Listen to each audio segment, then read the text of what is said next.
Luiz. Luiz, tá por aí?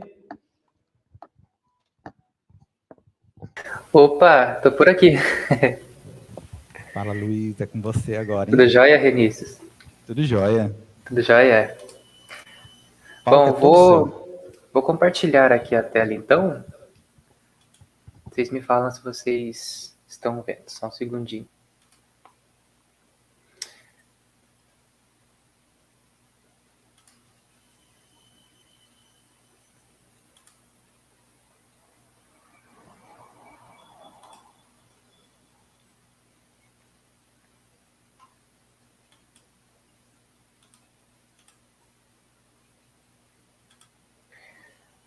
Estão vendo? Agora Vemos sim. sim, Luiz.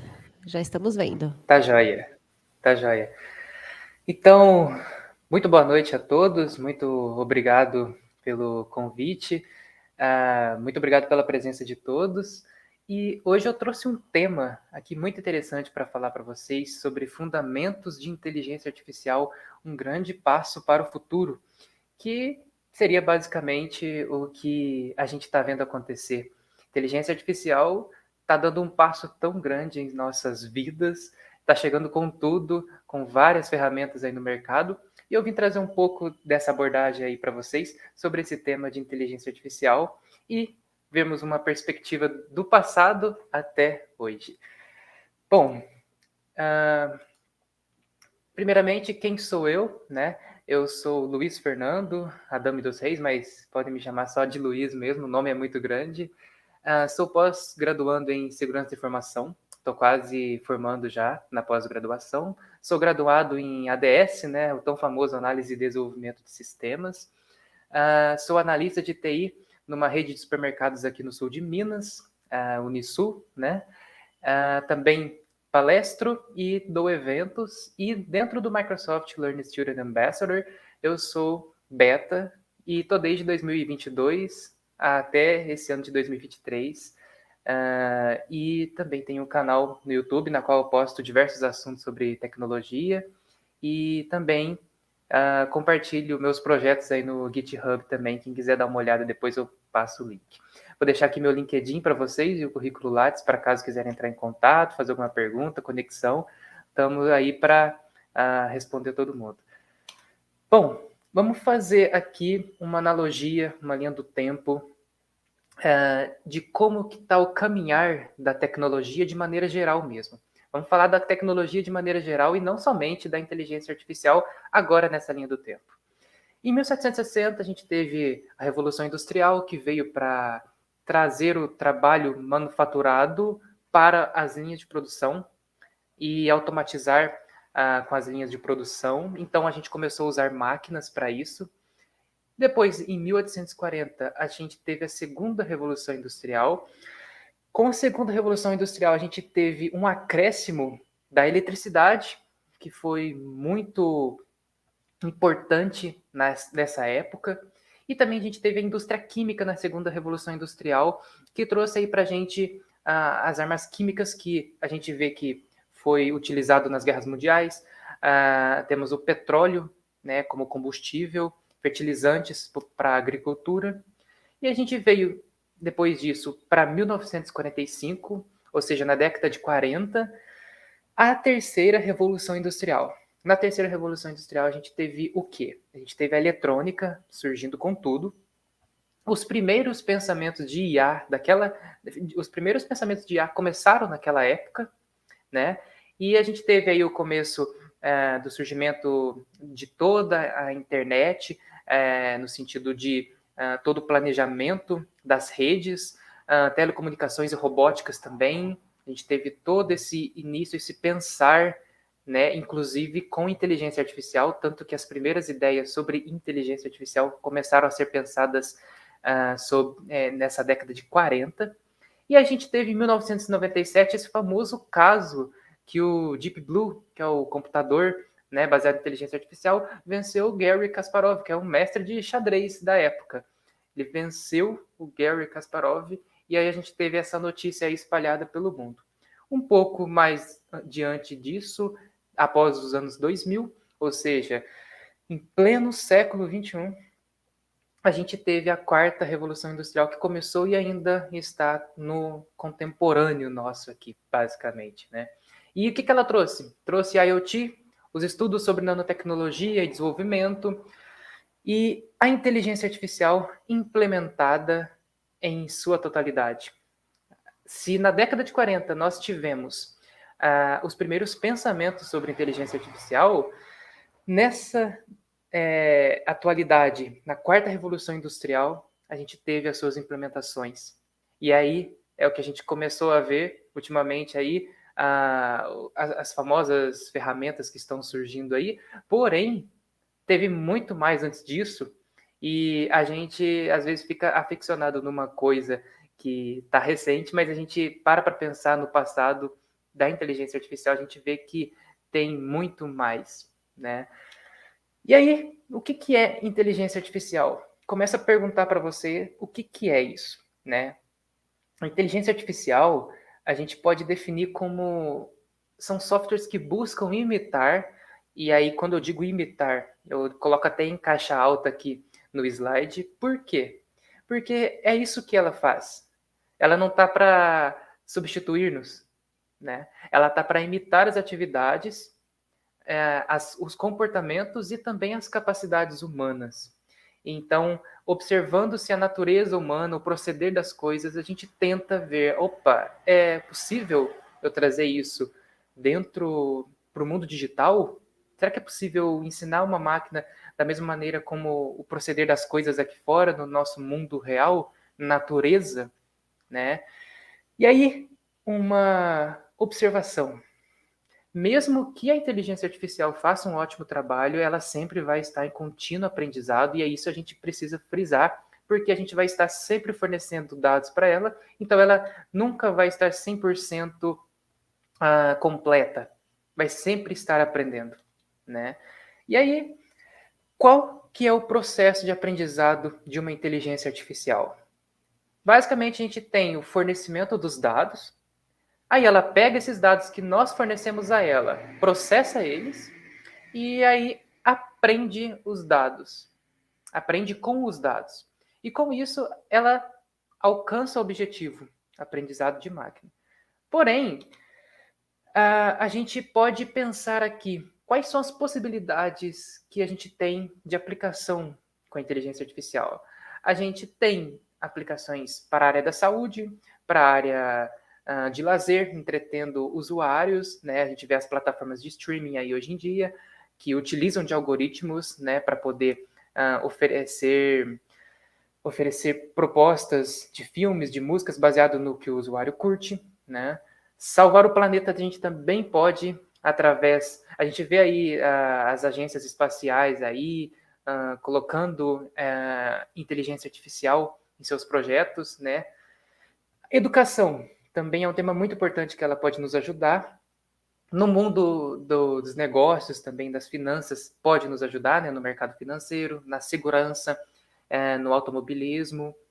E como que a Microsoft tem ajudado o mundo? Ela tem ajudado com a inteligência artificial na agricultura e na medicina. Tem várias maneiras que a inteligência artificial da Microsoft, que a Microsoft vem nos ajudando, mas eu separei essas duas aqui porque é muito bacana. Na agricultura, a inteligência artificial está ajudando fazendeiros a se adaptar às mudanças climáticas, e na medicina, a inteligência artificial da Microsoft está ajudando de várias maneiras, mas dentre elas essas duas aqui que são as especiais aqui que eu separei, não podia deixar de separar aqui para essa apresentação de hoje, que é a deficiência auditiva e visual, na qual você, com um aplicativo no celular, pode saber o que está escrito em uma placa na rua, o que está escrito no vídeo, e isso ajuda muito, o que está escrito num livro, perdão, e isso ajuda muito a gente, ajuda muito as pessoas que têm baixa visão, que têm deficiência visual completa, né? Então, ajuda muito na nossa sociedade. Machine Learning. Se a gente for traduzir Machine Learning, aprendizado de máquina. Traduzido em inglês, pronto, aprendizado de máquina. Mas o que é o Machine Learning?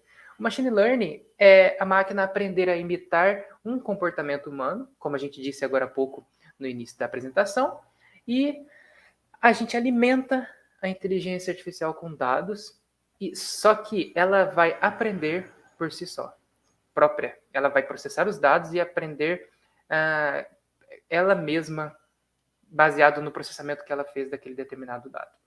Então, em outras palavras, a gente pode dizer que a gente fornece dados, é o processo que eu falei agora há pouco, a gente fornece dados para ela, ela processa e aprende com eles. Então, por isso que a gente chama de inteligência artificial, né, na qual um software tem as condicionais, o if, o else, né, mas a inteligência artificial já é diferente. Ela tem isso? Tem, só que ela, baseado no que ela processou, no processamento dos dados, é que ela decide o que ela vai fazer. Então, isso é muito bacana, o mundo da inteligência artificial. E o Deep Learning? Um outro assunto tratado. O que é o Deep Learning? Deep Learning é o aprendizado profundo. Ele acontece o mesmo, praticamente, que tem no Machine Learning, né, na qual a gente busca que a máquina imite o comportamento humano e ela também toma decisões por si própria baseado no processamento de dados que ela fez. Só que tem uma diferença aí. Deep Learning, se é praticamente parecido com Machine Learning, por que não deu um nome só? É justamente porque existe uma diferença que está muito...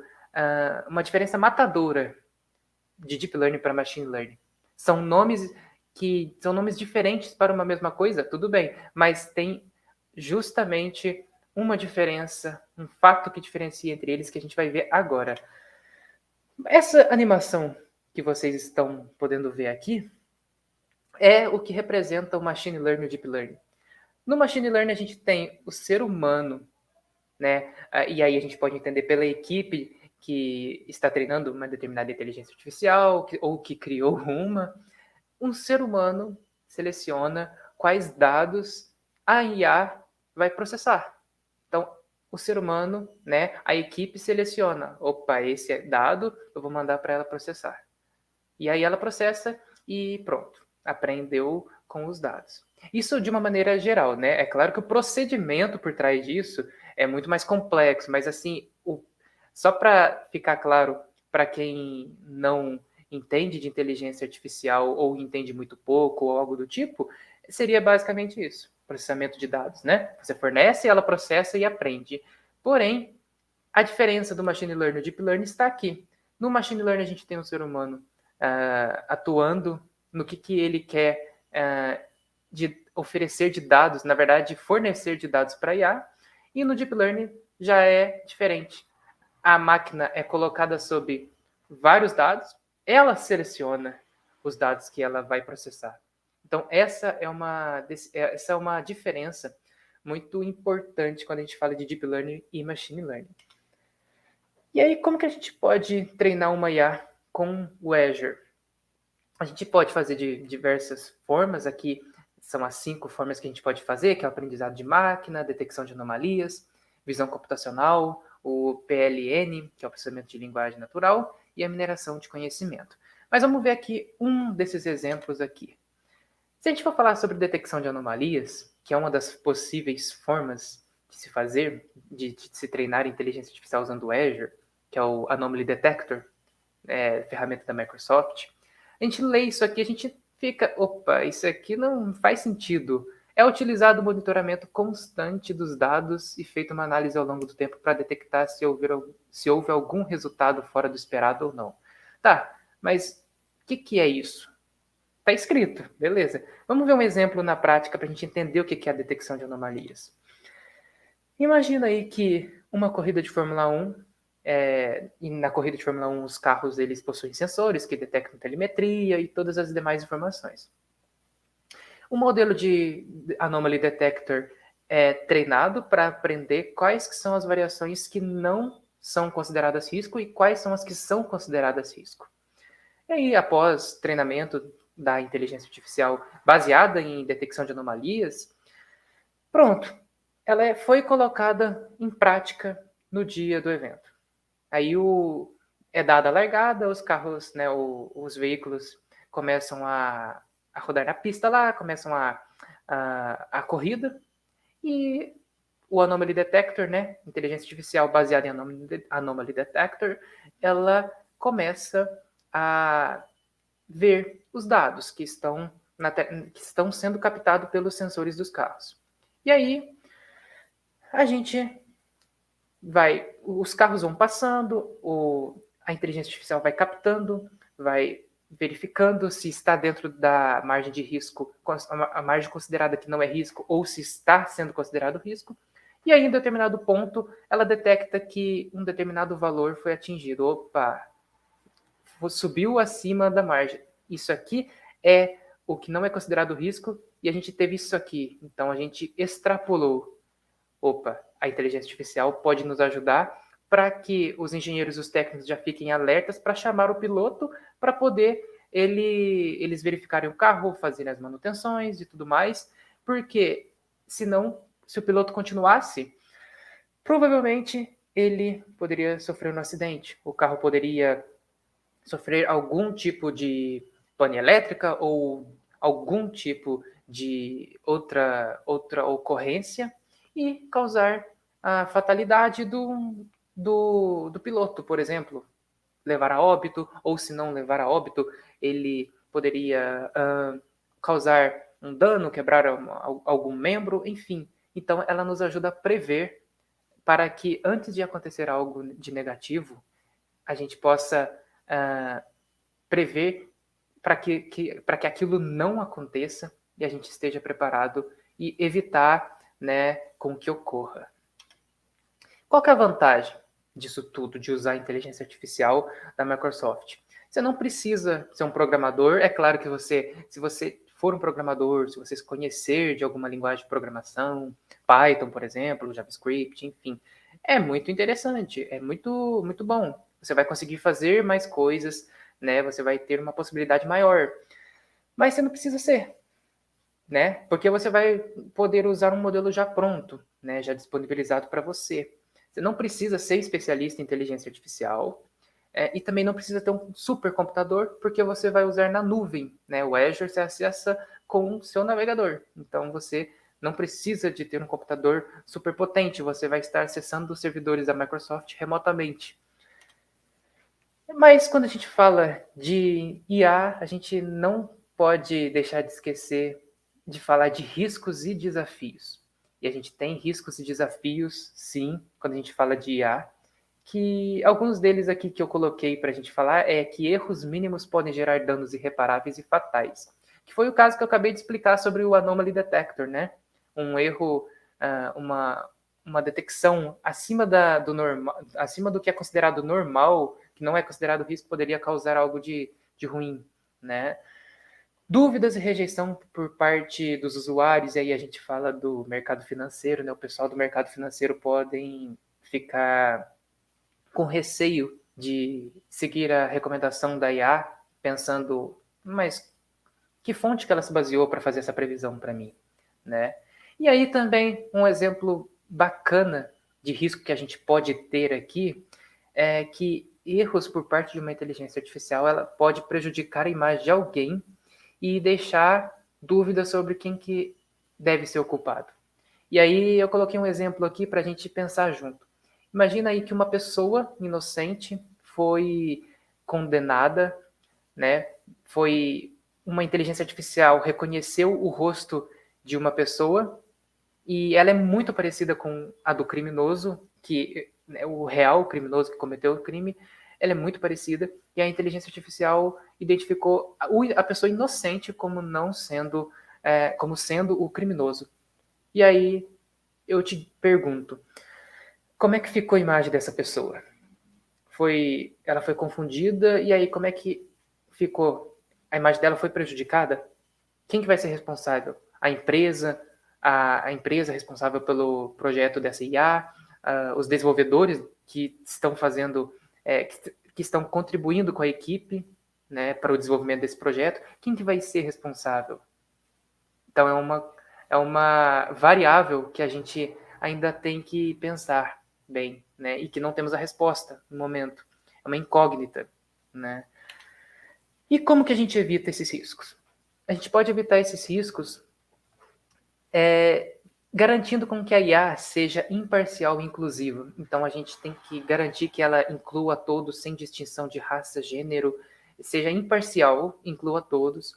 Ela tem que ser confiável e segura, e para isso a gente não pode deixar uma IA ir para o mercado antes dela não estar totalmente testada e aprovada para ir para o mercado, porque como que a gente coloca uma IA lá no mercado, sendo que ela não está ainda apta?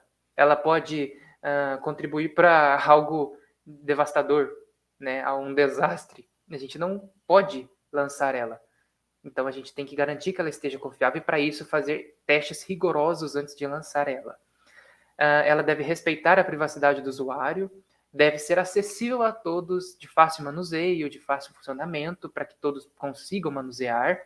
E ela também deve seguir os princípios organizacionais, institucionais, governamentais. E eu digo isso por quê? Porque ela tem que estar em conformidade com as leis locais, né? Imagina o seguinte,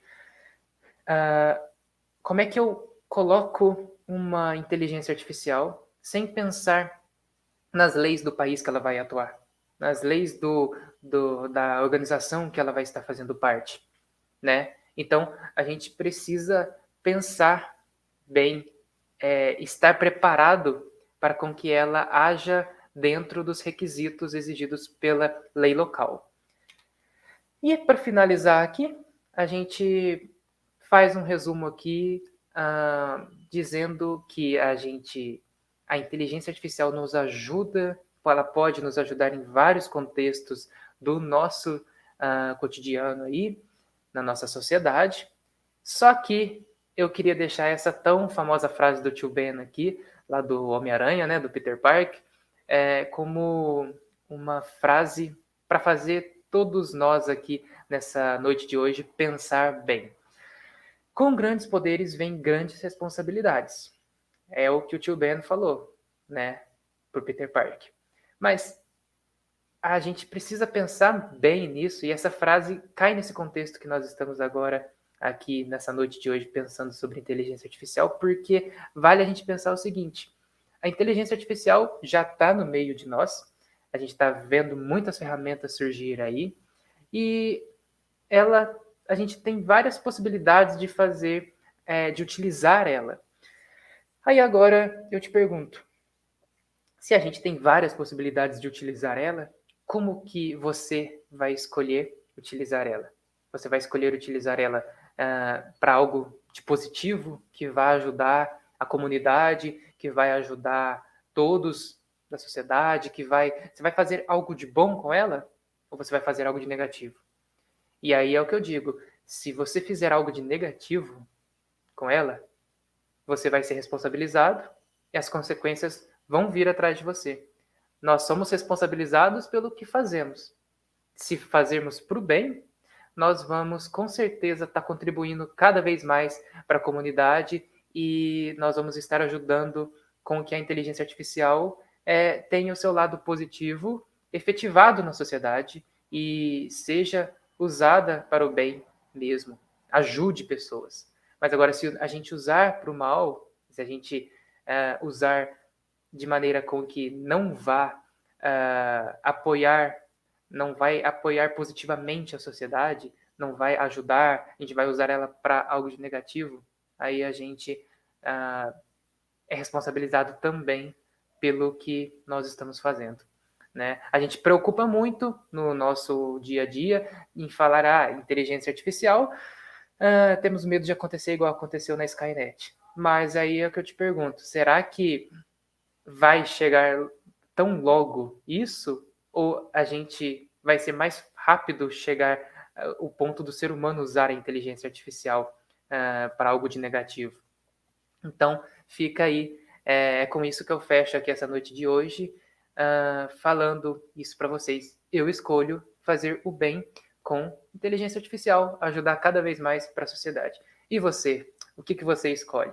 Então, eu deixo aqui algumas dicas e links, né? O Azure for Students, o Azure para quem não é estudante, o Microsoft Learning Path também, E a página do Anomaly Detector e do Seeing AI, que é o sisteminha, né, o aplicativo, para vocês darem uma olhada depois e ver quão bacana é o Seeing AI da Microsoft diretamente na página oficial. Então, muito obrigado, espero que todos tenham gostado e fico à disposição em caso de dúvidas aí.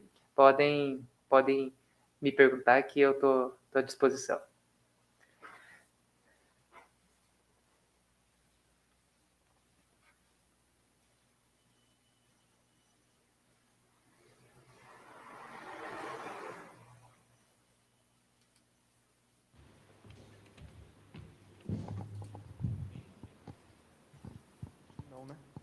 Acho que tranquilo, hein, ô Luiz? Brigadão Tranquilo? pela apresentação, cara. Foi sensacional. Opa. Você sempre mandando bem, né? O cara da inteligência artificial também, hein, ô Luiz? Então, Valeu demais, cara.